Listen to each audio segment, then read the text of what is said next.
Hi guys, வணக்கம். ஒருத்தன் பொண்டாட்டி கிட்ட ஒரு ஆப்பாயில் சாப்பிடணும் ஆசைப்பட்டு கேட்குறான். அதுக்கு அவன் பொண்டாட்டி 2 ஆப்பாயில் போட்டு ஒரே தட்டில் வைக்குது.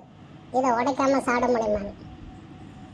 வாழ்க்கையில் இப்படி தான் காய்ஸ், நமக்கு பிடிச்ச பொண்டாட்டியாக இருப்பாங்க. ஆனால் நம்ம வாழ்க்கைக்கு ஏற்ற மாதிரி பொண்டாட்டி அமையாது. அழகு இருக்கும், பணம் இருக்கும், அறிவு இருக்கும், அந்தஸ்துக்கும் நமக்கு அவங்களுக்கு கெமிஸ்ட்ரி ஒட்டாது.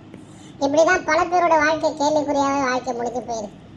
இந்த உலகத்தில் பணத்துக்காக தேடுறேன், நான் என் இனத்துக்காக தேடுறேன், என் மொழிக்காக தேடுறேன், நான் வசதிக்காக தேடுறேன், அழகுக்காக தேடுறேன். இப்படி கல்யாணம் பண்ண முக்கால்வாசி பேர் தன் வாழ்க்கையை கேள்விக்குறியாக தான் வச்சுருக்காங்க. மனசுக்கு பிடிச்சி கெமிஸ்ட்ரி ஒர்க் ஆகிற முக்கால்வாசி பேர் வாழ்க்கையில் சந்தோஷமாக ஆகிறாங்க.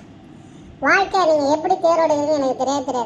மனசு கெமிஸ்ட்ரி ஒர்க் ஆகணும்னா அந்த வாழ்நாள் முழுதும் சித்திரவதை தான் இந்த ஆப்பாயில் மாதிரி. அப்படியும் போராடிக்கிறாடி பாதி ஆப்பாயில் எப்படி பிரிக்கலான்னு பிளான் பண்ணுறாரு அவர். எதை பிரித்தாலும் ஒன்று உடையும், அது நல்லா தெரியும்.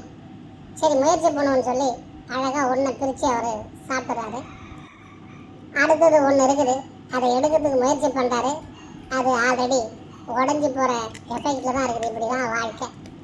பிடிக்காத பணம், வசதி, அந்தஸ்து இருக்கிற பொண்ணை கல்யாணம் பண்ணால் இப்படி தான் வாழ்க்கை கெமிஸ்ட்ரி ஒழுகும். கெமிஸ்ட்ரி ஒர்க் ஆகிற பொண்ணை கல்யாணம் பண்ணால் வாழ்க்கை இனிக்கும். புரிஞ்சு